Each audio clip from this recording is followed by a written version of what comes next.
Hello, everyone. My name is Eddie Martin. I'm breaking ground tenant for one of their buildings. This is my service dog, Beth, and everything. Having a service dog in supportive housing for me is very important. You know, because I suffer from a disorder called social anxiety, where it's hard for me to be around people and stuff. By having Beth with me, or one of my other service animals, it gives me comfort. It's like a security blanket. It makes me feel safe and secure. And I know that if I'm feeling uncomfortable, I have something I can, run to. Understanding how to deal with them in these special housing situations is another thing also. You have to know how other people react to your dog, how to manage with other people, because some people are afraid of dogs. That's understandable. So you have to know what to do. You have to know their signs, the people's signs, and sometimes you have to be the bigger person and let them go first. Like sometimes I have to wait 3 times for an elevator. Just because the person on the elevator is scared of my dog, or scares the dog. Just my dog's friendly, but just for that fact that the person's scared, I have to take that into fact and, keep my dog close to me so that they can feel secure also. Just because not only do I have to feel secure, I have to make sure that other people feel secure. So these are all the things that I deal with my service dog and stuff. But otherwise, besides that, I want to introduce, we have 2 great trainers here today. We have Elizabeth H. Kizz Robinson. She founded 2B Dog Training in 2014. And she's been training dogs ever since then. She does behavioral training, she does, she works with special dogs that needs more attention and stuff. And she does a lot of great training. I did a panel last year with her as well, and we spoke a lot about the behaviors, the signs, and stuff that you have to look for, and everything. And she will be discussing probably more about that in the future. I would also like to introduce Julie Wintrob. She also is a dog trainer from Pawsome Pupstars, which is also a very great dog training thing too, as well. Which was founded in 2018. She's certified in CPTKA, which is a behavioral dog training, and she also does grooming, vet care, other stuff like that. And she will be discussing further with what she does and how, in situations you can deal with these kind of dogs. So without further ado, I would like to introduce these 2 trainers. Would you 2 come up, please? Thanks, Eddie. Oh, Beth's done. Beth has another appointment she's got to get to. I love how excited she is to be here. Thanks, Eddie. That was awesome. I appreciate it. So you're here for greeting the whole family. We're going to talk about the fact that, as Eddie knows, I got to get out of the way of the... Yeah, you definitely. Somebody needs to take a photo of that and send it to me. Good job. I'm just going to go home and she can present, because she's the best. So, as you well know, people are more likely to seek and accept services if they feel like their whole family, including their pets, is safe, right? And if you're safe, you're going to feel better about being able to meet that need for them. So as evidence-based trainers, we find that most lay people don't have the information to interpret their dog's behavior accurately. So you may not be getting good reporting from the dog guardians that you're talking to. So this is a presentation we did a short version of last year at this conference on a panel with Breaking Ground. And this is the full version of that presentation, which is available for any group. We've given it was initially developed for Breaking Ground's service providers after they had a bite incident in one of their centers. So this helps everybody feel better. So you can talk to us about that. We've got a bunch of dog training and different materials up here if you want to talk to us now or afterwards in Q&A. But today, for the next 90 minutes, for the next 60 minutes, then we're going to do Q&A. We're going to teach you some things that'll increase your ability to help your human clients and their canine family members to feel safe and increase their trust in you. So by the time you leave today, you will be able to understand some dog body language, so you can feel confident requesting safety measures from clients before and during encounters. You're going to understand some protective strategies for uncertain situations. You're going to be able to identify a dangerous situation and be able to navigate a safe exit, preferably before anything dangerous occurs, right? That's, if I'm doing my job right, nobody gets hurt, right? So, as I said, there's going to be some very light participation. There will be no wrong answers. Knowing what you know and what you've seen and how you feel helps us to provide you the most useful information. So please don't hold back. I'm very kind about this. It's fun. I can make it fun. During the presentation, I may answer some in-the-moment questions, but if I don't get to them, hang on to them, and we will have plenty of time for Q&A. So, first thing, Julie's going to put 60 minutes on the clock, and I'm going to ask you a question, and you're going to shout out your answers. And that question is, can you show us Mimi, because it helps? There we go. What body parts do you look at when you're assessing a dog's intent? Face, tail, ears. Eyes, tail, what else? Panting? Tongue. Love it. Ears. What? Leash, if the leash is tight. Nice. What else? Hair on their back. Hair on their back. Nice. Can't see that in this dog, but good call. What else? Anything else? Any other body parts? Did somebody say eyes? Yes. Okay, good. We got eyes. Oh, did anybody say nose? No, nobody said nose. I did. Anything else? I can think of a couple others. They're crouched up or down. Their full body posture. Yeah, what else? If they're showing teeth. If they pee on themselves, that's a big one, yup. What else? If they're growling, so vocalization, absolutely. What else? Anything? My niche one is toes. Sometimes their toes get really tight, but you don't have to see that in real time. Yes, that's a minute. Then that's my minute. Okay, good. Oops, I'm apparently trying to kill my presentation while I'm standing here. Having too much fun talking to you. Okay, so now that we know all those body parts, you got them all. I have a list in case I have to go back, in case I get lighter participation. Now we get to go on to the next one. Got another minute on the clock. The question is, what body language makes you feel safe? Wagging tail. Relaxed ears.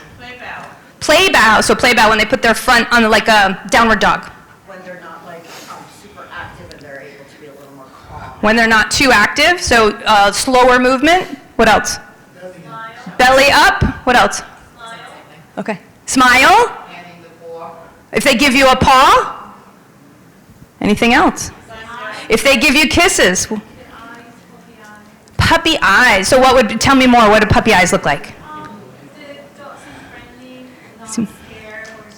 Oh, you open it, see, you couldn't find words for it, but your eyes went like this, like I could see all the whites. Yeah, okay, that makes you feel better when there's no whites of the eyes. I mean, for me also just like the way Eddie was with Beth, like how they as a pair are together. How they react to their person? Yeah, sure. Anything else? Lying down on the side. Lying down on their side. I love it when you get specific, not just lying down on the side. That's a minute. Settle, not ready to spring. Not ready to spring up. Yeah. What else? Kids, that's your minute. That's my minute. Sorry. That could go on forever. Ask all of the people in my membership. I would literally be like, and for like an hour and a half. Okay, great. We're not going to talk about any of that yet until you answer the next question, which is, what body language makes you feel unsafe? Ears up. Jumping. Stiff tail. Stop. Yep. High tail. Showing their teeth. Barking. Growling. Unbroken glance, so if they're staring you down, yep. Digging their feet in. Digging their feet in, love that. Way in the back. Their eyes might turn red from stress. Their eyes might be red from stress. You might get a lot of blood flow up there, sure. Tail under. Tail stuck under their bellies, absolutely. Foaming at the mouth, that would be a very bad one. Really bad. Get out. Very bad. I like that we've covered all of the bases. Usually, biting would be bad. Usually I'm the scariest person in the room. Not today, apparently. Anything else? Anything else that makes you feel unsafe? Charging at you, so moving really quickly towards you, sure. Showing their teeth we got before, and growling and barking, yep. Anything else? Yeah. Say it one more time. Not moving at all, frozen posture, absolutely. People don't usually get that one, and that one is important. Stillness is scary. Kizz, that's your minute. That's my minute. And we got a frozen stare up here. Frozen stare, thank you. Yes. Okay, so let's talk about a couple of those things. Don't let me leave that behind. Let's talk about a couple of those things. Is a wagging tail always safe? No. Okay, when would it not be safe? What would it look like if it wasn't safe? Slower wouldn't be safe. Okay, I can see that. Is there? Sorry, that's a cat thing. That's a cat thing, yeah. A cat would be very scary, I agree. That's still a dog thing too. That's still a dog thing too. It can be a dog thing too, yeah? Wagging but low. Yeah. Wagging but low. So, here's what we think about when we think about tails. When we talk about high, middle, and low, we're talking about what a favorite 7-year-old client calls the butt part, right? So if the butt part is high, you got a dog who's highly excited, high arousal. If the butt part is medium, he's pretty chill, doing all right. If the butt part is low, we got probably some fear happening, right? So then you might have a dog whose tail naturally curves, so if you looked at the whole tail, it would be up, but the butt part's in the middle. So that dog's kind of chill. You also have different qualities of wags, right? Wagging like this, call that a flagging tail. If it's high and going like this, flagging tail or a scorpion tail. That's high excitement. Now think about, any sports fans in the audience? I'm a huge sports fan. Think about if your team wins the championship, and then you go out in the parking lot, and you are with people who won and people who lost. Everybody's excited. Some people are excited in a happy way, and some people are excited in a terrified way. Well, terrified, a sad way, angry way. One little thing could change the tone. One little thing decides if we have a party or a riot, right? So even if a dog is happy, if we got that high tail, I'm still probably going to try to bring the temperature down, right? The platonic ideal of a tail is what my new dog does, where it goes around like this. That's called a windmill tail. And I was taught that it was very rare. Even dogs who do it rarely do it. I now have a dog, that's his default tail. I don't like to call him a dummy, but he's very optimistic. He doesn't. Okay, let's talk about another big one of these two things that showed up on both lists, right? So not uncommon when I ask these two questions that things show up on both lists. Showing their belly showed up on both lists. How do you tell the difference? The rest of the body is acting different. The rest of the body. So this is the biggest piece I can teach you about body language. We read all body language in context. So if I have a very tired dog who's run 7 miles and they're yawning, probably not that stressed. If I have a dog who every time they hear an ambulance gives me a jaw-cracking yawn, then I probably have some work to do on loud noises, ambulance noises, because that dog seems stressed. So if I'm looking at the whole dog who's showing me with their belly, how do I tell if that's good to go in or not? Wriggly. If it's wriggly, yeah. So that, your basic thing, if I could teach you nothing else, if I didn't tell you any of the rest of this, I would say to you, if the body is loose and wiggly and moving at sort of a medium speed, you're probably pretty safe. You might get like a dog who jumps on you, they might, muzzle punch you by accident, but probably not ill intent, not scared intent. Anything that's stiff, probably somebody who's worried. So I want to be careful about that, right? So the two versions of belly up, there's one dog who flops over and just shows you the belly and they're looking at you and they don't really care. And that's probably okay. But if I have a dog who's got their legs in tight and they kind of go down to the ground and they're stuck there and their head's over to the side and they're looking at you out of the side of their eyes, then I'm not going to pet that dog. That is a common way for someone to get bitten in the face, right? Because here we have a dog who said, here are all my vulnerable parts. Please don't hurt me. And then they put themselves in a position where if I lean over, I've cut off all their exits. So if I do that, and I've scared them, their flight options are gone, and fight is left, right? Later on down the line, we're going to talk about the fact you are not obligated to physically interact with any dog in any of these encounters. Keep that in mind. It's okay. All right. Back to your regular scheduled programming. What am I talking about now, Julie? Slide 10.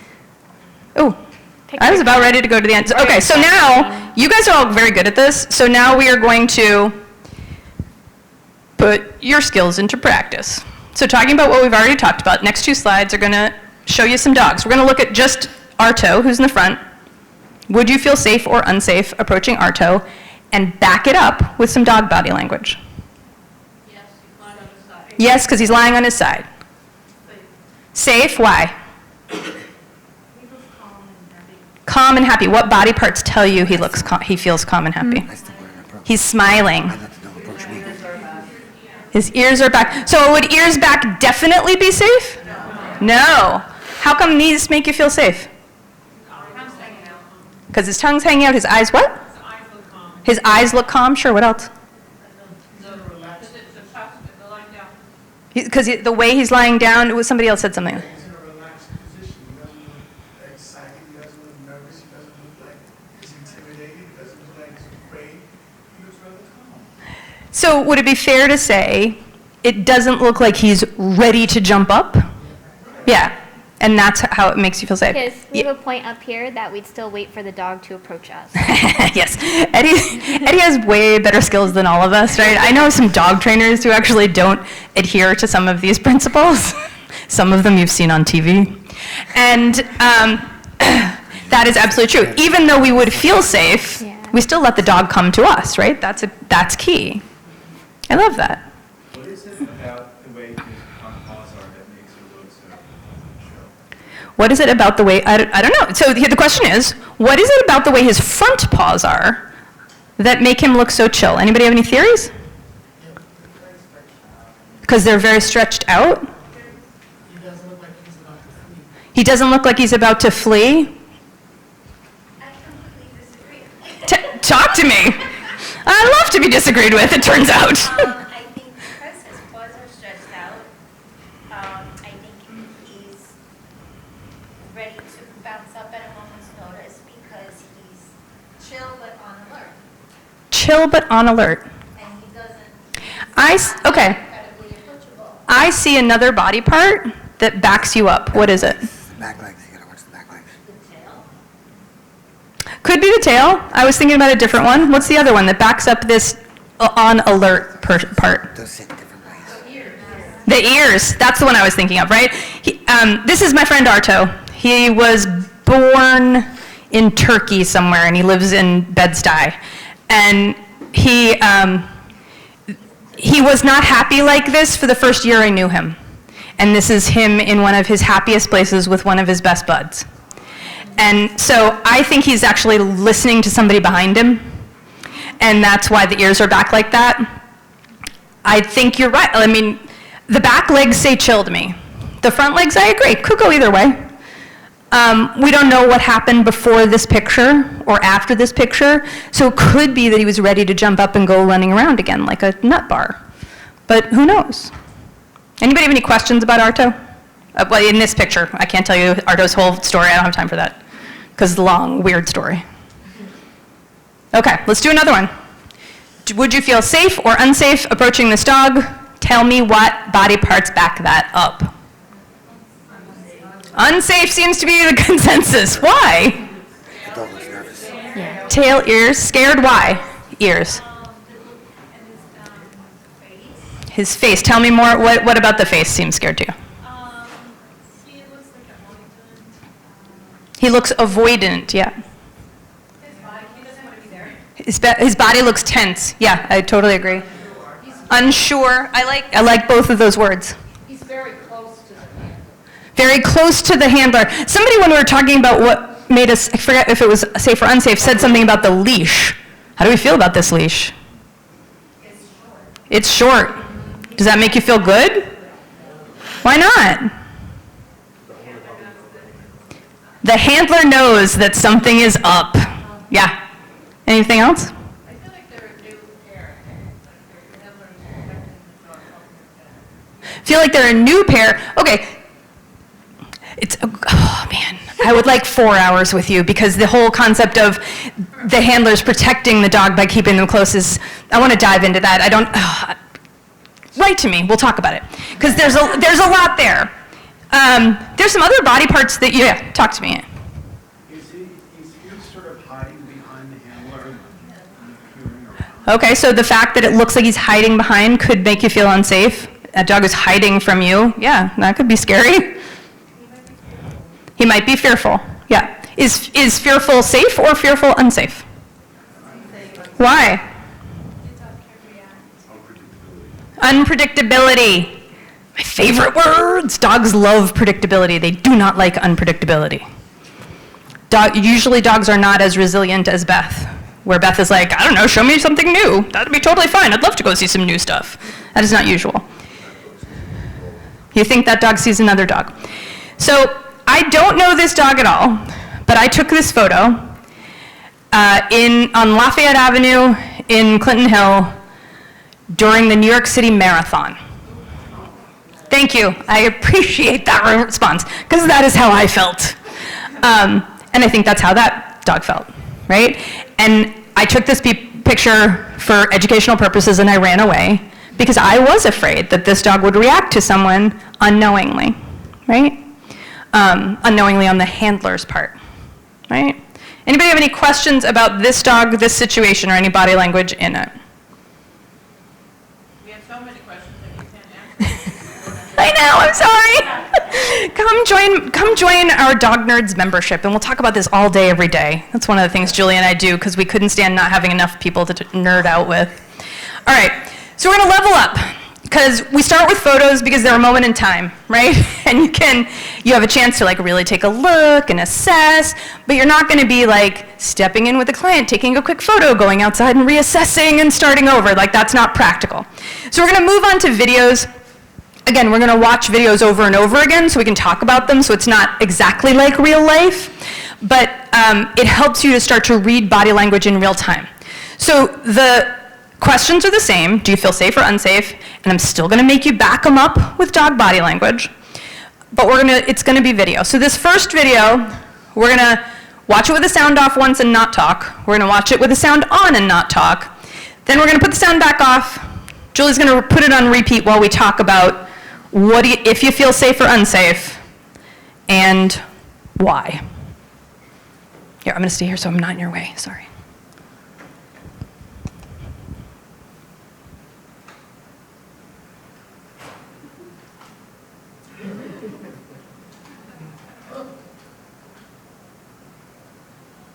Okay. Now we're gonna watch with the sound on once.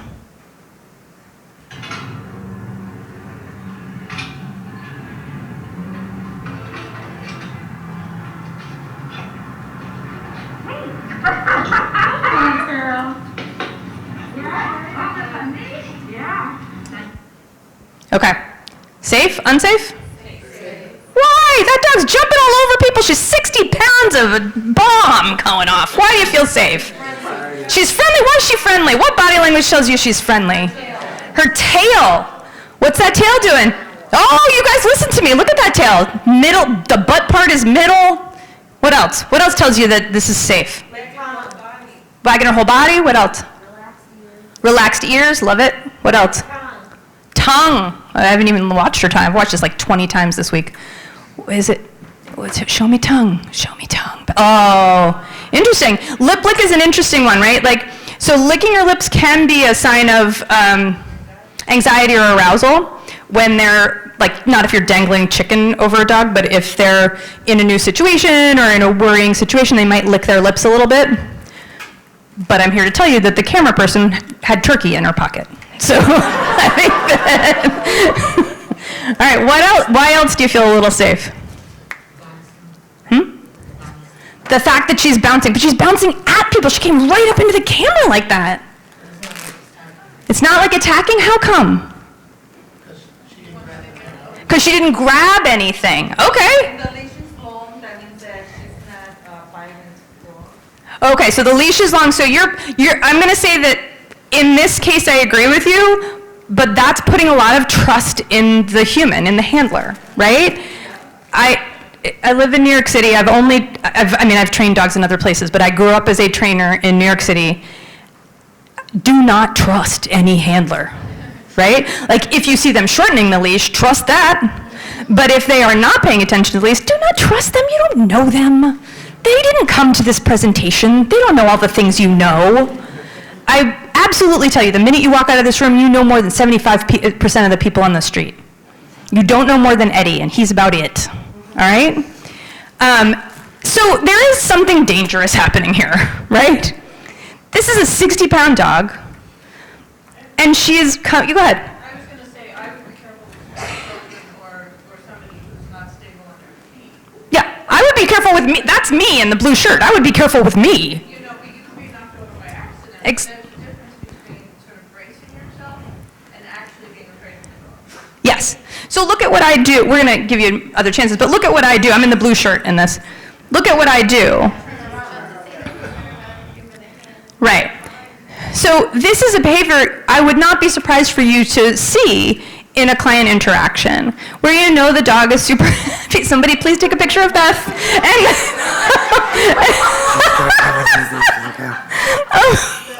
Sister Mary Beth. And she's, so she does not like to be left out. She does not like to not be the center of attention. Bethy, next time we'll get videos of you in here.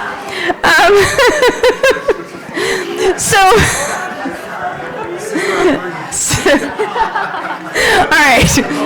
I'm sorry, Beth. It would all be about you, but I'm on a time crunch. So so this is you can be perfectly happy about this dog, but you also, like, that muzzle punch, if that wasn't the camera, that could have, if I would leaned over to say hello to that dog, Mary was operating the camera, if she'd leaned over, she could have gotten muzzle punched and had her nose broken, right? If I wasn't prepared for Bella to come hot out of there, and I hadn't gently turned to the side, she could have hit me in the chest and I could have gone down. She could get me in the back of the knee, right? So there's perfectly happy dog behavior that is also unsafe to us just by virtue of the fact that they can be more powerful. She's got 4 on the floor, she's muscly, she's a 60, 65-pound dog at this point. The answer to this behavior, to reduce this behavior, is to not pay it, right? So if I see a dog doing this and I'm like, oh, hi, right? That's payment. They want attention, so I'm going to see more of it. If I'm able to quietly ignore it, I will see less of it.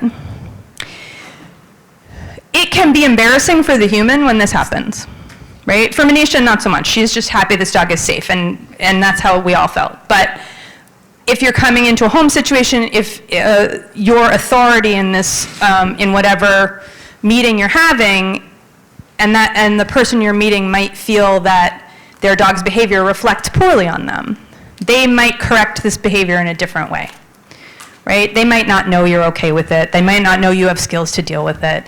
And it might be embarrassing to them, even if they don't feel like it's going to reflect badly on them. It just might be embarrassing. So you might see people yelling, grabbing leashes, yanking dogs, holding them down, and doing things like that. So what I want for you is to know that if this happens, in order to protect the dog, you being able to turn away slightly, you being able to say, oh, I'm just going to stand behind this chair, it's no big deal, I'm not worried about it, then you say, I often say, like, if that's the worst thing that happens to these pants today, it's fine, right? Like, whatever you want to say. If you are safe already and you are prepared already, you can hopefully divert some of that kind of correction, which is going to be better for everybody. Okay, next video, we're going to watch once, which way did I say? Once with sound off and then once with sound, no, sound on first, and then sound off, and we're going to talk about it.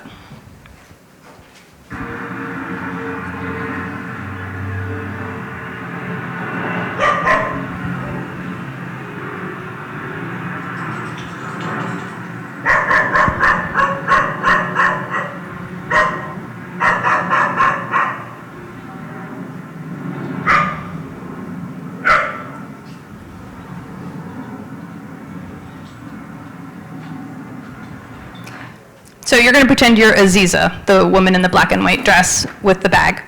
And that's Leo the dog and Vivian as the handler. If you were Aziza, would you feel safe or unsafe? Back up your answers. Unsafe. Why? Because he's barking. Okay, what else?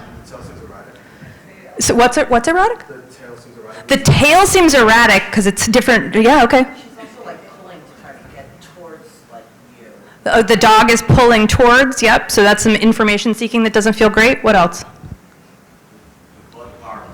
The butt part is low, so it might be a little nervous, yep. I'm not going to rest until everybody is calling it the butt part. It's going to be great. What else? Yeah, tell me.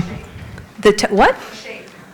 Oh, the shake off. The dog shakes off. Yeah, so shake off is kind of a reboot button for dogs. It says that something exciting happened, good or bad. And so this dog Leo reboots in the middle. What else? The dog is unsure. The dog feels unsure. Tell me why. What tells you that? It's hesitant. It's hesitant. Okay. The handler is hesitant. Oh, yeah. Doesn't seem in control of the dog. Okay. The bites, I mean, the barks sound like warnings. The barks sound like which? Warning. The barks sound like warnings. Is that tone or tempo or what? Tone and face position. Tone and face position. Okay. Tempo. I think this dog knows the lady in black and white. Does he like her? I think it does even though he's barking. Yeah. I think unsure as well because the dog is barking a lot. But when the dog gets closer to the lady, he kind of calms down a little bit. He just kind of sits there and just kind of like. Okay. So thinks unsure, but that he's trying to gather some information, and as soon as he gathers it, he's happy to see her and is okay with it. I agree with that. Yeah? We have a little consensus here? Okay. That's pretty accurate. This is Leo. He's a client of Vivian's. Julie's and my mentor. And Aziza is a client of all of ours. We've all worked with her dogs, and so she was just kindly playing the social worker today. And so she, but that's par for the course for Leo. He's unsure. He's sort of happy to be here, but unsure it's going to go well. And I like all the things. Go ahead. Normally, if that were me, I would go into the street. So if that, yeah, immediately. Even if you were going to meet, like if Vivian was your client, you would still be like, I'm just going to hang out in the street while we do this. Okay? I'm scared. You'd be scared. Okay, great. Let's talk a little bit about barking too. Is barking always scary? No. When is it not scary? When they attack you, it's scary. Yes. When is it not scary? When they're greeting you? Sometimes it's just annoying. Absolutely. Can anyone articulate the difference between scary barking and not scary barking? Like the sound of it or the tempo of it? A growl before the bark would make it scary. Okay, what else? The pitch. What pitch is scary and what pitch is not scary? Depends on the dog. It's just okay. Your dog has like 6. So in your dog's range, are the higher ones more emotional or the lower ones? The lower ones are more defensive, the higher ones are more like excited. Okay, so higher ones are excited, lower ones are more defensive. Okay. Somebody else going to say something about barks? If it's rapid, what? Which way? Constant rapid barking would be worrying. They might be more nervous because it was constant. Yeah. So, generally this is a super wide overview, but generally for me, Less scary barking is very rhythmic, and particularly when it's attention-seeking barking, it's like getting punched in the face. It's just like, talk to me, talk to me, talk to me, talk to me. And I'm like, I don't want to talk, I'm not talking to you, because I do not respond to that kind of behavior. And then barking that's scary to me has a wind-up, right? Like it's like, I'm barking, I'm barking, I'm barking, I'm barking. It's like kids who start to like melt down, right? They're like, I'm having a hard time with us. You're not listening to me. You're not listening to me, you know. And so there is an emotional undercurrent that we talk about with this tone that sometimes you feel more than you can articulate. So that's why I'm kind of helping you to articulate to make sure you're paying attention to it. I think you will know it when you hear it, but I want you to be careful. Like, if a dog is still like pulling at the end of the leash and barking at me rhythmically for my attention, that still might not go great for me, right?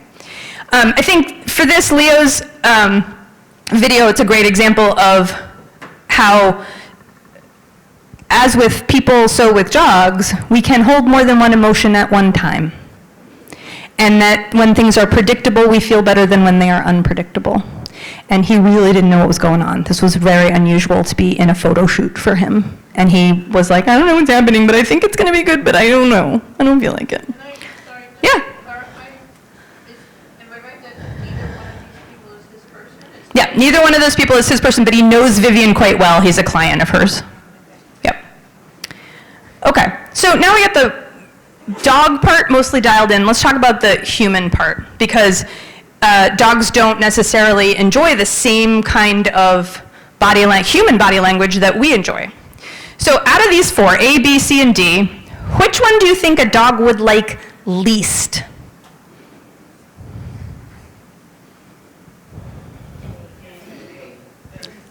Got a lot of A's. Anybody else? Somebody's got a C, somebody's got a D. Anybody? C's? Okay. And you can make a case for most of them, but for me, A is the one. Because face-to-face greetings, especially prolonged face-to-face greetings, which somebody mentioned in the unsafe section, is rude in dog language, right? So I don't want to be squared up to a dog staring them in the eye. Eye contact, super rude for dogs. So even if you're greeting a dog, I'm going to try not to make direct eye contact, particularly sustained eye contact. So I think A is we're going to give it for A. Now B, C, and D, which do you think a dog would like best? D. Why? We have a C up here. So we got a C, we got D. Non-confrontational. What else? Good. That's one of my training techniques. Dog starts barking, I turn right back. That's it. Oh, got it. So approaching kind of to the side, you're not squaring off, and you're giving them an opportunity to investigate you, and that makes D feel good. With that information, does everybody like D? Hint, hint. Good job. There is a case to be made for B and C, absolutely. And there's certainly situations where C is the right way to go, but D is the one that gives us the most, if you were going to have a conversation with a human and their dog, it gives you eyes on the dog, so you know what's going to happen if you need to get out of the way, and it allows you not to be confronting the dog, so they might investigate you safely. Now take a look at what all these folks are wearing. Is there anything they're wearing that seems risky in a dog encounter? Skirt? Why? Bare legs, yeah. Sandals, open-toed shoes, yeah, what else? Heels? Nobody's wearing heels, but I agree that heels would be risky. Anything else?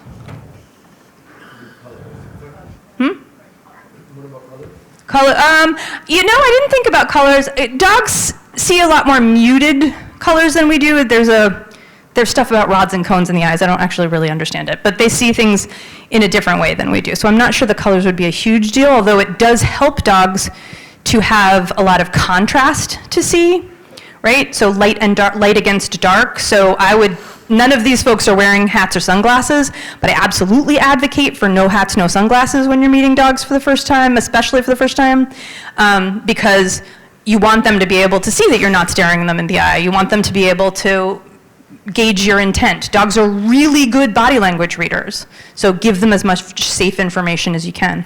Anything else that seems a little risky? What they're wearing. I was going to say that, like, sturdiness of shoes. Yep, sturdiness of shoes. When you're walking your own, when I'm walking my own Yes. dog, I wouldn't wear, Right, so having sturdy shoes so you can move quickly and quietly. I would also say Jenny in D, she's got a similar risk to Aziza in B because she's wearing something that's a little bit flowy. So if you have an excitable dog who likes, so for dogs, chewing releases serotonin. So sometimes when they get overexcited, they just grab onto something to chew. So if I'm wearing something a little flowy and dangly, if I'm wearing pants or a skirt with strings hanging off of it, that's a little bit risky. I'm gonna make sure that all of my stuff is contained so that there's nothing extra that might wave in the dog's face and be exciting to them. I'm also gonna watch out for noises, right? I'm gonna turn off all my devices. I'm not gonna do my best not to shout or, make a wild gesture and things like that to be, what's the word we've been talking about? Predictable. You're a winner. I wish I had something extra to give you. Predictable. We want to be predictable and safe, right? So flowy, wavy clothing, big bags that we're slinging around, hats and things, that changes what's predictable for a dog, particularly like a dog who hasn't seen a lot of people. You might look like an alien if you're wearing a big hat, right? So you don't want that. That's not cool. Did I cover everything for that one? Thank you. Okay. So now, I went rogue. Julie likes me to carry my iPad, and I have gone utterly rogue. This is why she keeps the script on her phone. This is why it's good to present with good friends, because they will let you get away with a lot. All right, so we're going to look at a video of some good dog-human greetings. And on the first pass of watching it, I want you to just watch the humans.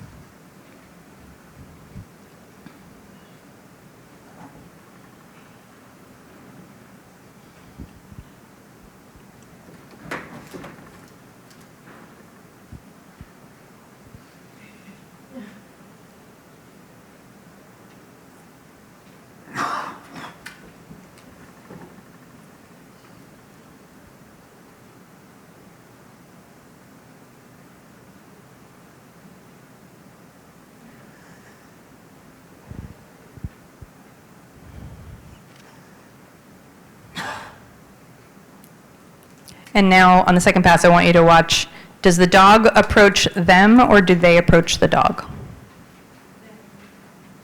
Yeah.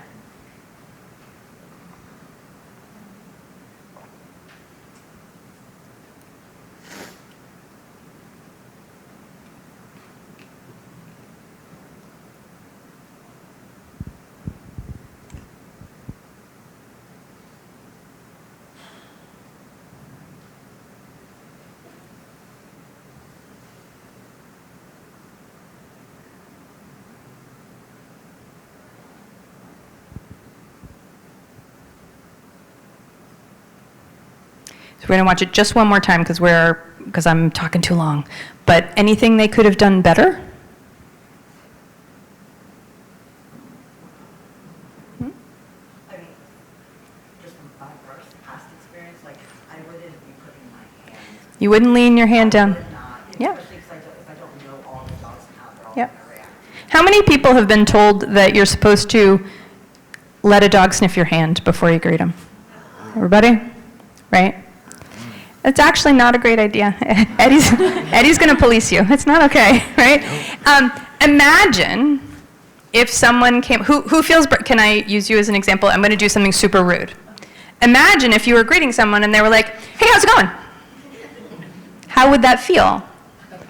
Right? It doesn't feel great to a dog either. It feels a little weird. So absolutely correct, you want them to gather information. You all caught that beautifully in the Leo video. We don't have to force that. We can dogs can smell, if you have 2 Olympic-sized pools and you put a teaspoon of sugar in one of them, the dog knows the difference. They can gather information from you from across the room. So let them decide if they need more intense viewing, okay? So watch Mike. So we're gonna have to watch the whole thing over to watch Mike again. But what Mike does is he gets down and he calls Georgia and he just like makes his hand available. And Georgia chooses to come in and talk to him, right? And that's, you can make your hand available, but you don't have to, like, a lot of dogs, particularly if you're working with rescue dogs, they may have gotten like picked up off the street for their own safety, and so a lot of stuff may have been done to them to get them into a safe space that's not great. People touching them may not have felt fantastic. So we don't want to... Coming up, Mike. Yep, watch him. She comes in, he pets for a couple seconds. That's a consent test. He pets for a couple seconds, then he stops and lets his hand hang. And then it goes again, right? Like then she chooses to come back. Sometimes I think we encourage, well, I think I've done this. If I'm walking the dog and someone wants to touch the dog on the top of the head, Yep. it feels safer to raise the mask up to put the hand finger and let the person sniff. So even though that's not ideal, it's better than like this. So I will tell you what I do. I'll tell you what I do instead. I always have treats on me, and I say, oh, she would love that. Would you like to give her a treat? Yeah. Right? Because you don't, like, if anybody in this room has ever been pregnant, I have not, but I have a lot of friends who have told me this, it is not okay when someone is like, oh, that's so nice, and touches your belly. It's not okay to come touch my dog if he's doing something else. You don't have to do that. And I want to say that for you as well, it is not required to build a good relationship with the humans to touch the dog. You can say, oh my gosh, she's so pretty. Where'd she come from? What's her origin story? I love her behavior. I think she's so cute. I had a dog who looked just like, I didn't actually, but I wish. There are many ways you can connect about that. Talk about previous dogs. Talk about how you love the way they're interacting with their dog. Be curious about what the dog is doing or what they enjoy. And you don't have to have any physical interaction with the dog at all. And in fact, that is probably preferable, because if your job is to meet with the client and get information with the human, you're just going to excite the dog, and then behavior might degrade, and then it makes it harder for you to do your job. I never want you to be in a position where the dog's behavior makes it harder for you to get the human what they need. Because if you get the human what they need, then the dog gets what they need. So sometimes, even if you love dogs to pieces, because it's killing me, Beth, that I have not pet you yet, the better way to build that relationship, the better way to get to a good outcome for everyone, is to keep your hands off. Okay? Okay, so now we're going to talk about some greetings. I'm going to acknowledge for you that there's no such thing as an ideal scenario. Like, I work with dogs, I rarely see the ideal situation. But if I can kind of guide you toward what that looks like, then you're at least leaning towards ideal scenarios. So we also live in New York City where, well, not all of us, but dense urban populations make this harder. So let's look at some ideal scenarios. So if you were the camera person, you're meeting Greg, there's some great stuff here. What do you like about it? There's a cheat sheet right there on the slide. Right? Everybody's standing up. Here's your scary thing of the day. If you are ever in a dangerous situation with an animal, keep your feet at all costs. Stay standing. Keep your head up here. Do not fall down. Do not crouch down. Stay on your feet. That I learned from a guy who deals with very scary dogs. Okay? You keep your arms in, right? Keep your arms in, absolutely. I love about this, like, what do you love about escape routes? What are the possibilities here? You said that you would get out of the way if you were scared in a situation. So what do you like? Sidewalk, too. Wide sidewalk is nice. Yeah? And you can jump over a city bike. You could jump over a city bike. I also thought, you could just Mrs. Gulch it out of the way, yeah. And I like there's a little room between the fence and and that bench. I thought about that as my favorite, like, little barrier. Anybody can you think of, like, something you could carry on your person that you could use as a barrier if you had to leave? Umbrella, you could try with umbrella. We got bag up here. Bag is my favorite because I carry a backpack because I'm afraid of being all hunchy. What else? A big book? Does anybody carry clipboards anymore? I don't know if that's outdated. All right, so use your laptop, anything that's big and wide and can kind of put a barrier between you. A bag is always a good choice. So I usually have a backpack, but there's a handle on the top. So I'm usually carrying it on my back, but as I go into a client meeting, I might be carrying it by the handle on the top. So it's just casually between me and the dog in case I need it. Or if I'm in a scary situation, that's part of an exit I can use, right?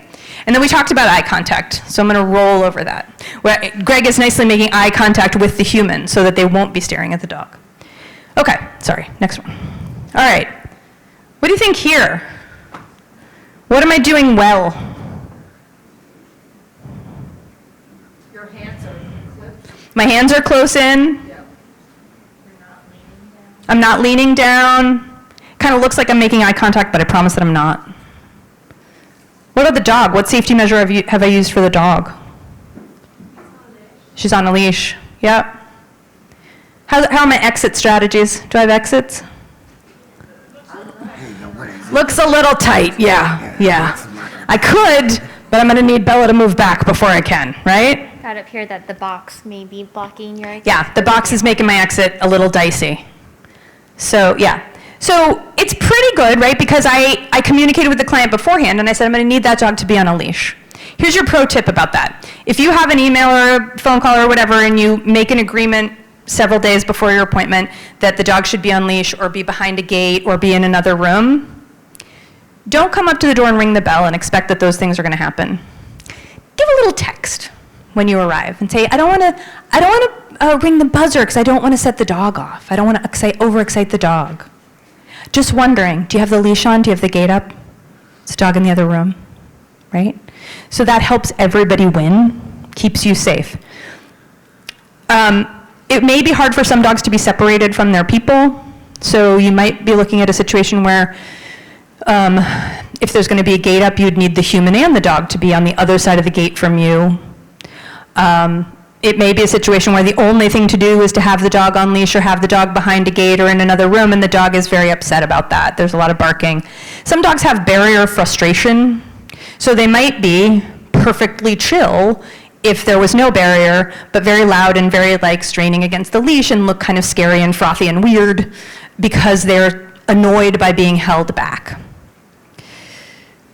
It's not ideal, but if you don't know the dog, safety first, right? Because here's your next scary thing of the day is that if a dog bite happens, we will be upset, we will feel terrible, but the one who pays is the dog, because once you have a bite record, that makes your life a lot harder, and it makes the person's life a lot harder.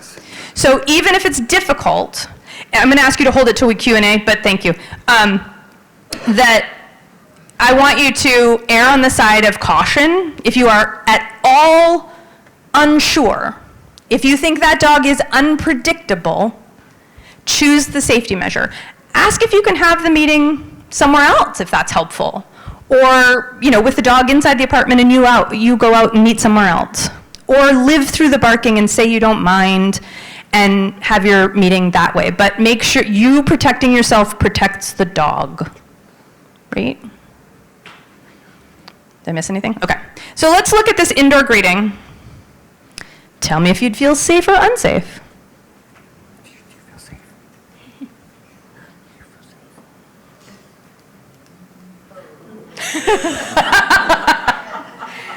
Yeah. I think I might be in trouble. You might be in trouble, Julie. Jeez, Julie, keep the dog safe. Oh, come on. All right, what would you do differently?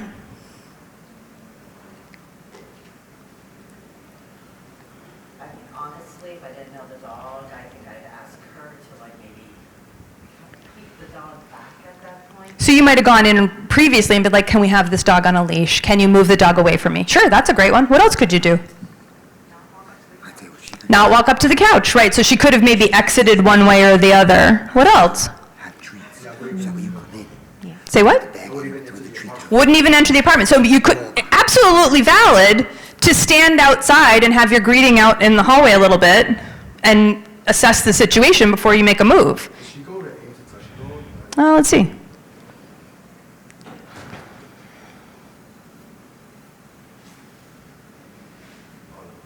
Yeah. But sort of an offer, sort of like, here, do you want to talk to me? I'll give her that one. Also, recommendation, keep treats by the door, so one of the humans. True, so you could, people can keep treats by the door in case, so they can move the dog. You can have a treat leash and move the dog by tossing food instead of by steering them with a leash. We say that a leash is a safety line, not a steering wheel. It's very good for jumping dogs. Very good for jumping dogs. So jumping dogs, do you feed them to the mouth? No, your guests don't feed them. They stay outside the door. Your guests that come, they take the treats. And when they come in, they toss it to the floor. Okay. Let the dog go after the treat. And they'll keep them occupied so they won't jump all over the people. Right. So Eddie has way more faith in his guests than I have in the general public. So I love everything he's saying about the deal is you throw treats on the ground so the dog will go for those treats on the ground and not be jumping up. I prefer to have the handler for the dog, the guardian for the dog, throw the treats because guests are notoriously cheap about giving enough treats and well, when they sit down, I'll give them a treat. No, I said chuck the treats on the ground, right? So if you're gonna let the guest, if you as the guest are gonna do it, be generous, be nice. All right. So we're gonna quickly do one troubleshooting scenario, and I want to just, and then we'll do Q&A. I want to set this up because this is all a reenactment. No humans were harmed in the taking of this video. So in this situation, we're going to pretend that I am a client who is physically incapacitated, and the dog is mine. And Manisha is playing the service worker who comes in, who then needs to remove the dog in some way, a dog she doesn't know, in order to get me the help that I need, right? So knowing that, let's just watch this scenario and see how she does that.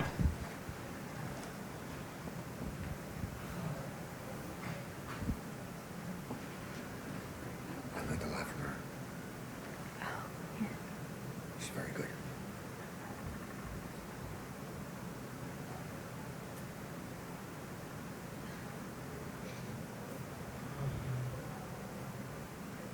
So she tries a different strategy this time.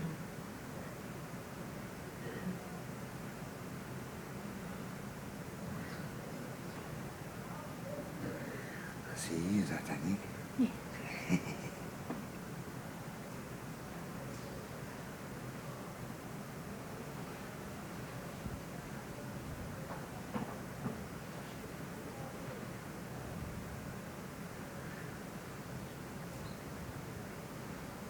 Okay. So we're going to watch it one more time, just so that I can point out a couple of things. I would let you answer, but I want to get to your question, so I'm going to hurry it up. So she's staying back from the dog. She's choosing not to pick up the leash, right? Because she would have to bend down near the dog, put her head down near the dog. The minute the dog moves or looks towards her, she creates a little more space. She's making a little bit of noise. She's using stuff that might be fun for the dog. The minute that dog comes moving towards her, she stands right up. When she's throwing food, she's throwing it generously and far. She's keeping good distance between her and Bella, right? And she keeps moving. It's a little bit of a Hansel and Gretel thing. Could be challenging. Some dogs might not fall for that kind of a trick. But Bella loved a treat, so still does, I assume. I just haven't seen her in a while. And Manisha moves her all the way away, and ideally she would move her into another room and close the door so that any other service providers could help out. Okay. If you have questions on that, save them for Q&A. We'll keep talking about it. So let's do a little summary. We have talked about safety measures you can request. We've talked about protective strategies you can use. We've talked about exit strategies, and we've talked about emergency strategies. So let's just run them down. Safety measures you can request. You can request all kinds of prep from your client, or you can have your facility prepped.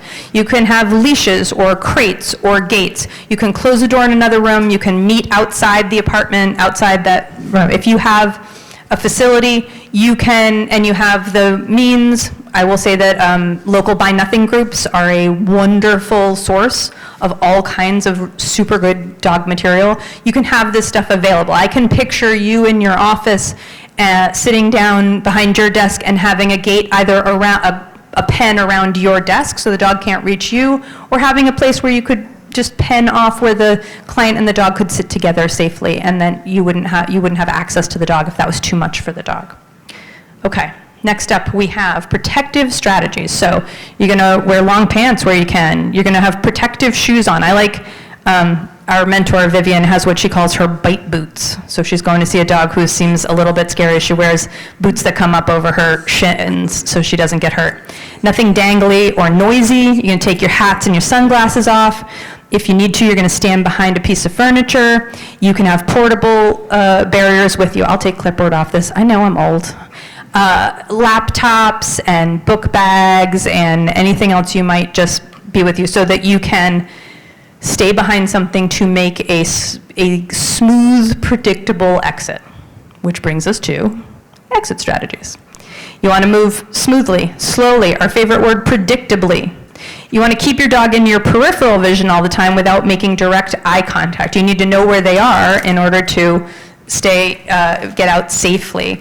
I would also say you are not necessarily going to look for the shortest way between you and the exit. You are going to consider the fact that if a dog is in their safe, quiet space, if they're in a bed or a crate or something, you don't want to exit directly in front of that, right? Go around the weird way around the coffee table if that's helpful, so the dog has plenty of space and they might not be startled by you or feel that you're coming too close, all right? And then you're going to decide at the end whether turning away is safe or not. Emergency strategies include loud noises. You could use compressed air if you want. If you're going to do that, you're really just shooting towards the dog's chest to make them think it's not great to come a little bit closer. You could spray water. If you have a water bottle, you could chuck some cold water. The idea here is not to diffuse the situation and stick around. The idea here is to interrupt behavior to give you time to make a smooth, predictable exit, right? So these are all things that are non-injurious, but can buy you just a little bit of time, right? So if a dog is grabbed, if I have my barrier down here and the dog is chomped onto my bag, maybe I need to make a loud noise, and the minute they let go of it, I scoot out of the way, right? Those are all the things I want. And keep your feet at all costs. And now, Q&A in the face of Princess Twinkle. So for Q&A, you're gonna raise your hand. For the recording, I have to hand you this. You have to say your question into the microphone, and then I will answer the question in the microphone. Who's got questions? Do you consider that requiring a particular pet to wear a muzzle when coming through the lobby of an apartment building can be justified if they apparently create fear?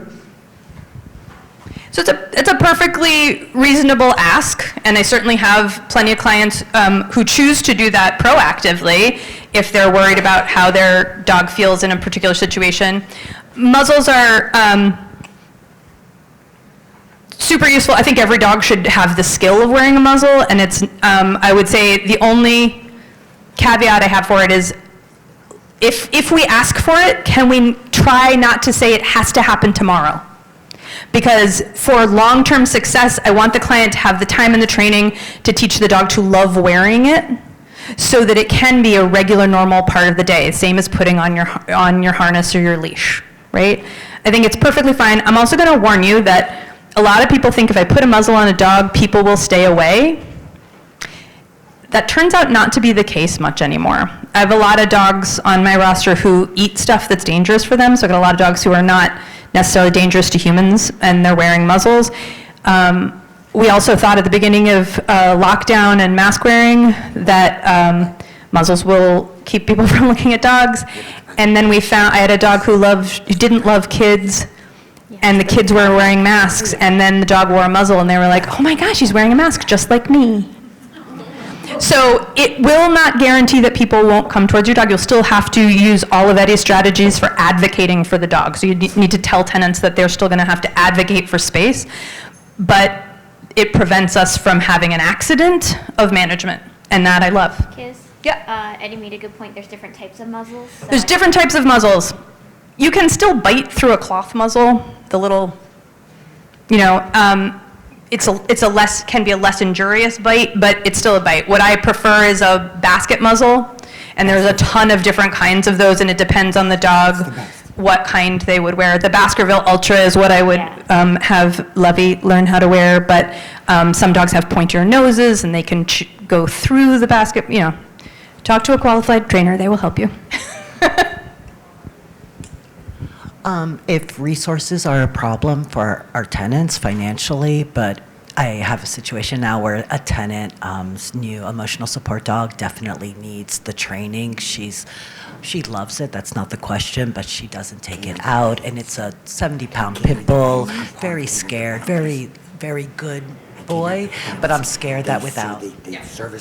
So the question is that we have a large dog who's not being taken out enough, is not getting the appropriate enrichment, and the client doesn't have resources for training necessarily. So there are a bunch of, are you in New York City or are you in the wider state? Upper West Side, okay. So I don't know enough about what is available all over the state, but in New York City, there are, the ACC actually did this wonderful program where they initially got a grant to find out if they could improve home retention with dogs, with pets, if people had access to low-cost or free medical care. And it was awesome. So they wrote another grant to find out if they would have better home retention if people had access to free or low-cost behavioral care or training. And it works. So you can actually contact the ACC, and they can talk to you about what the process is for how to get a trainer who can help them out. I think Julie and I are both on the list for that. Because also Eddie said Canine Companions is in Long Island. Yes, Canine Companions is an organization that what they do is, like you said, people teach service animals, and not everybody can afford to have this done. Because in all reality, for a dog to be trained and serviced, it costs $50,000. It's so expensive. It's unbelievable. $50,000.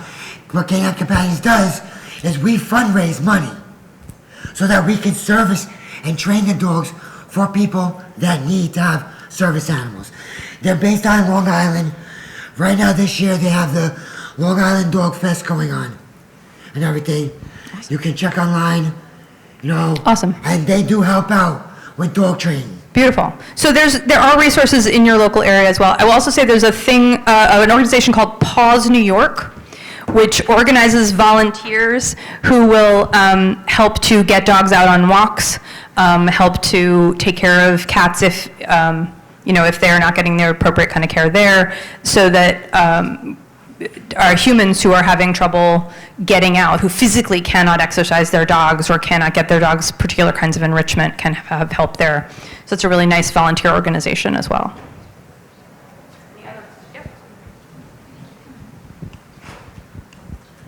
Hi.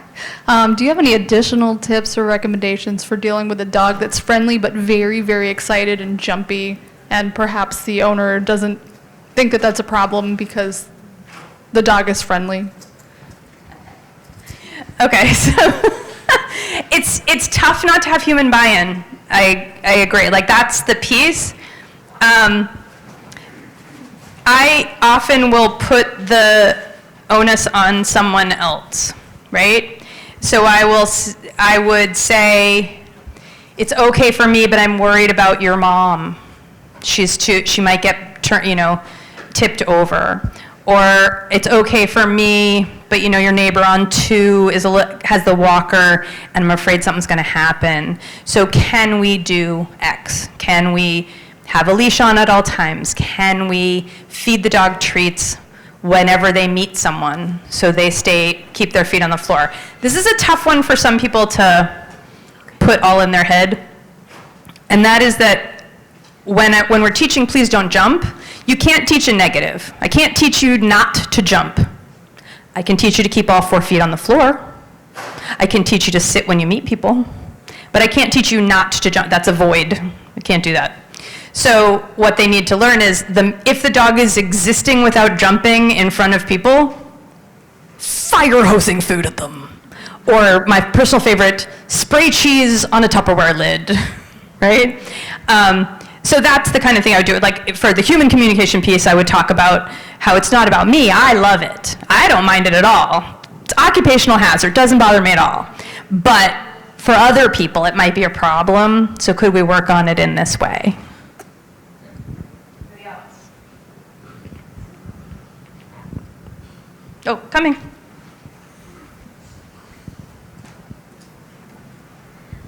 So I don't know if you got into this sort of very specific thing, but if there's a dog with a unhoused client who is kind of responding to the tension of the client situation, like we're obviously not supposed to really get involved there, but like is there any sort of de-escalating from a distance that you can do with the dog kind of thing?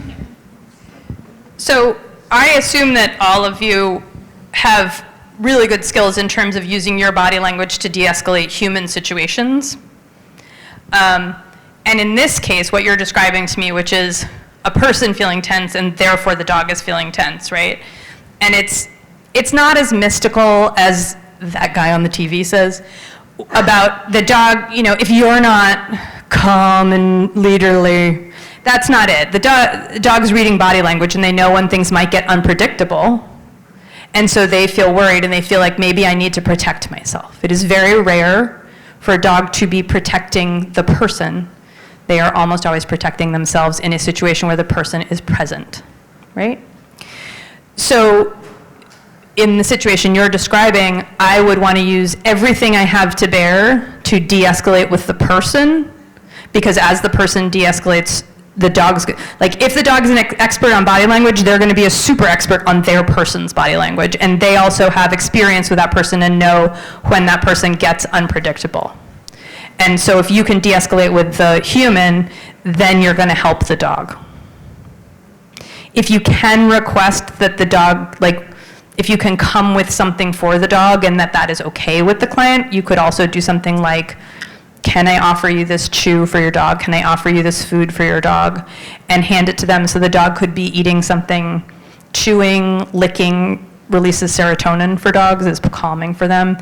If that's appropriate, you could try that, but it depends on the client. It depends on what's right for the dog. You have to know, like the person has to tell you whether that's okay for their particular dog, because not every dog can have a chew. There are a lot of bad things that can happen with those depending on how the dog is and what their relationship. And also you might have a resource guarder. So if we give the dog something valuable and then they get worried about whether it's going to get taken away, then we've actually escalated the situation. So my prime would be de-escalate the human and then see if you can step in a little further. Anybody else?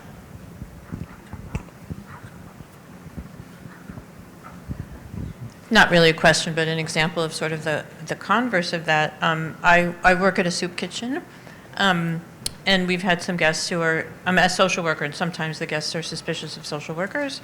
And a couple of folks come with dogs, and I actually have been able to win over the person by making friends with the dog.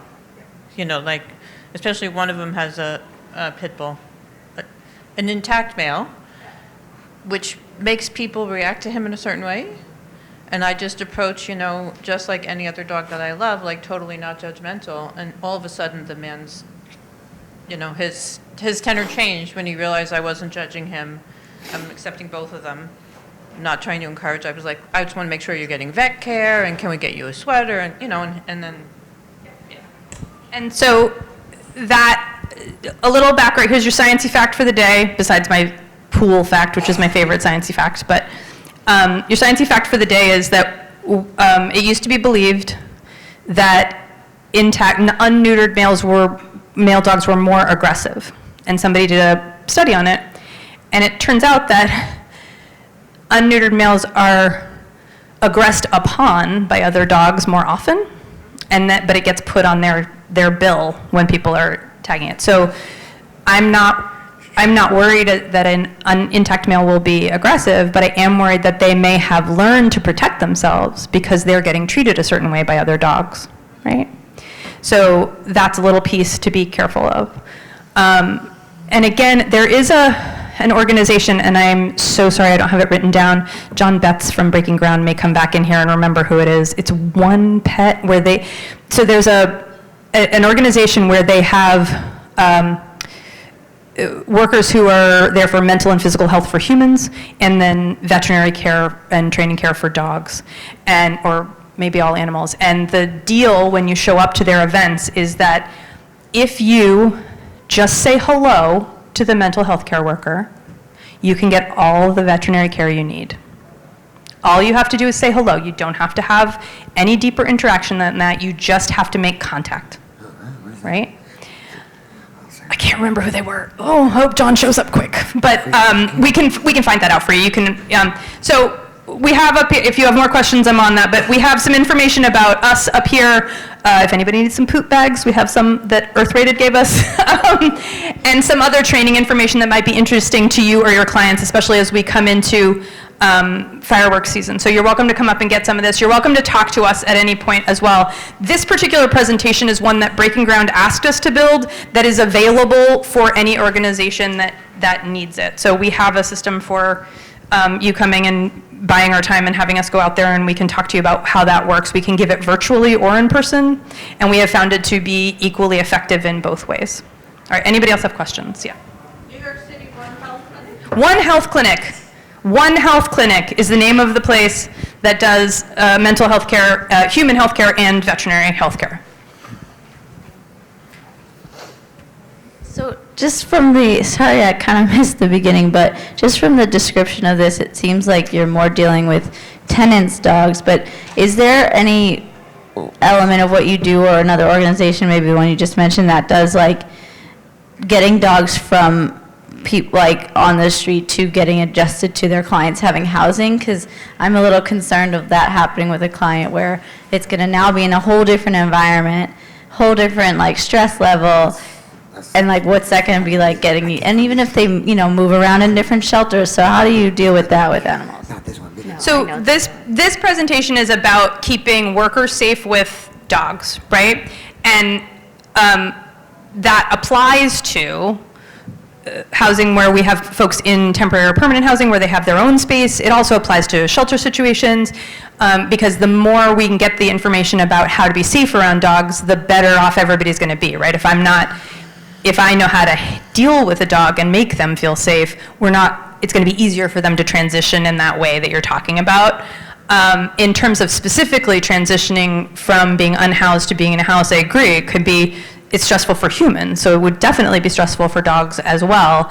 A really new environment, possibly a more restrictive environment, would be a real challenge. So that would be a place where if I found that the client was having trouble or that I felt like I wanted to set up the dog for success, I would call the ACC and be like, hey, can I have I think you get 3 free sessions, training sessions. Can I have these 3 free training sessions to help this dog make this transition? It's a luxury to be able to be proactive about behavior, right? We are a society that with every species is, if something bad happens, we'd be happy to address it. But if we would like to prevent it, that's very expensive. That's a terrible thing I don't know if we can afford it, right? But if you know about the services that are available, if you worry that somebody is going to not be able to walk their dog, if you know that a tenant's health is failing and the dog is being walked less, then can we get them Paws New York people? If we think that a client's dog is going to have trouble and that's going to cause stress for the client moving into housing, can we get behavioral training beforehand so that we're getting ahead of the challenge? If you have these tools, we would love to help, right? Like we want you to know what you see, so that because you know those resources for prevention are limited, so that you know when you need to call in the cavalry. Anybody else have questions? How are we doing? My watch just told me it was time for me to stand, because I haven't been standing enough. Great, that's great. All right, anybody else have questions? Yeah.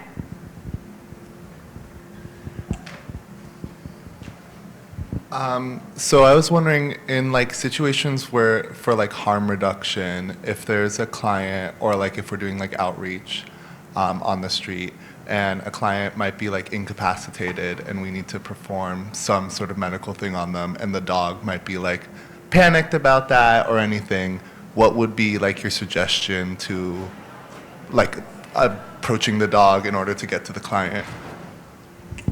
Those are the scary situations that I think about that's part of the reason I really, like, when I built this presentation for Breaking Ground, John and I had been talking about it for a long time because those are the kind of situations I was really worried about. So materials I might have if I was out on the street interacting with people who had dogs, I might have a slip lead. So a slip lead is it's just essentially like oh my gosh, I can't describe anything. But it's a leash with a loop. It's like a leash where you loop it, you make a big loop, and you put it over, just quick over the dog's head, and then you slide it up so it's firmly on the dog, right? You want to be very careful. I would tell you, meet a trainer. Learn how to do some of that. Like, just how, if we could do some training with people who are in that situation, we could teach you some safe handling techniques so you'd be prepared for that. But a little slip lead, move the dog out of the way. In that case, even though I couldn't talk to the person about it, I would have some relatively safe food that I could use to help the dog stay out of the way, and I would remove the dog before I let anybody help the person, right?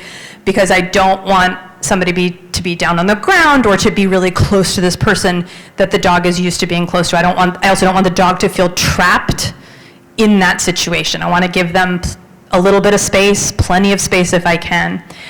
So the other thing to think about is, how do I anchor a dog when I'm wandering on the street? Like, that's a little bit harder. So having carabiners too, because if you have a carabiner, you could, if you have a vehicle, maybe you can carabiner the dog safely to part of the vehicle or inside the vehicle while you help the person, and then you trade them out.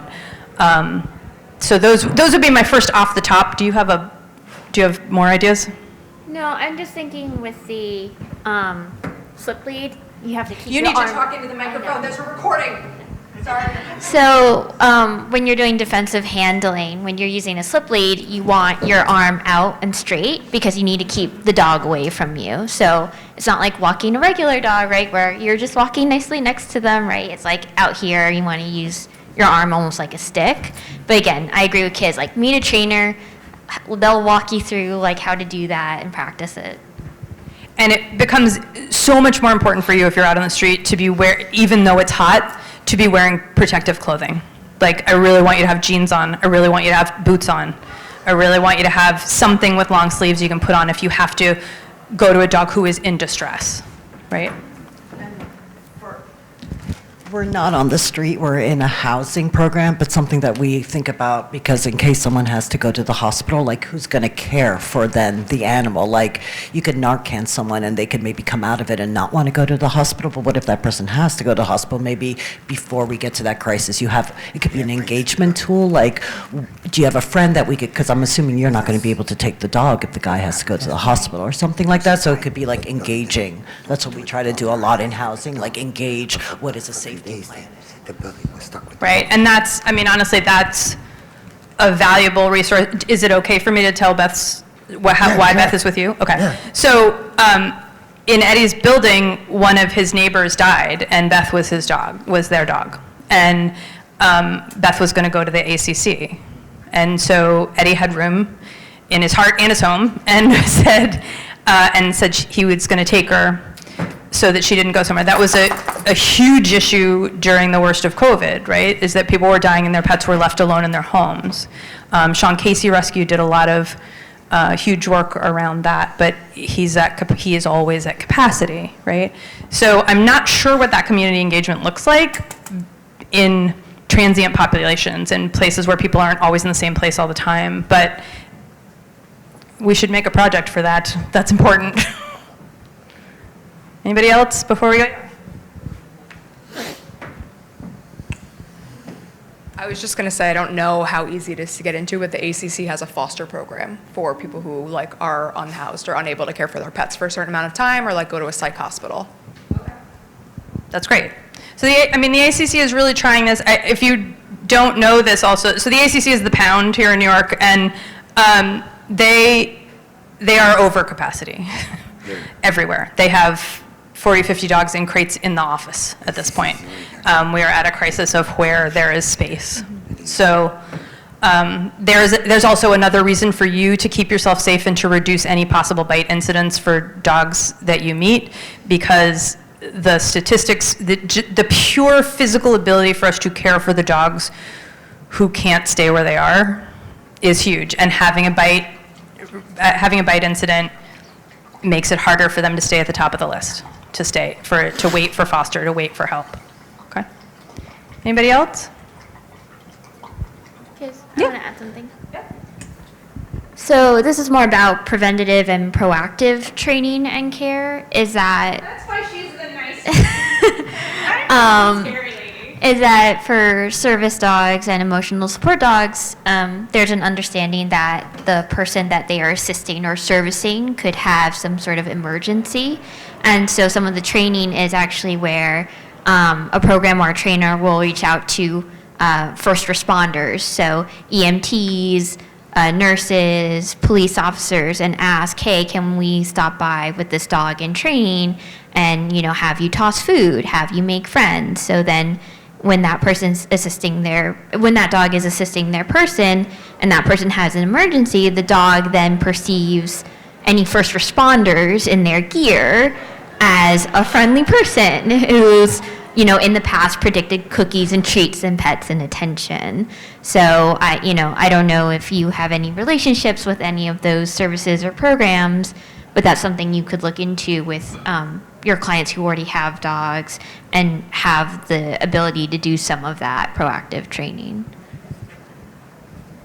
And if you're going and working with populations on the street and in non-housing situations, always have cookies, right? Like if you're allowed to give a cookie, right? Because dogs will remember. They have long memory. Not my dog, but most dogs have a long memory, and they will remember you when you come if you have to come in a crisis. So that's always a good call. Eddie gave you this. So he's for Dogfest Long Island. It's Canine Companions. It's their Dogfest Long Island. And Eddie Martin, he has a personal fundraising page, so if anybody wants to help or wants to know more about this, come up and get his link and find out a little bit more about his personal fundraising page. Again, we have a bunch of materials for you up here, and we're available to talk now, or if you want to email us later. Thank you very much. This is, I've been so excited to do this presentation here at this conference. It's been a long time coming, and so I appreciate your staying and your wonderful help. Sit by your thing, I'll take a picture. Sit in your chair and I'll take a picture.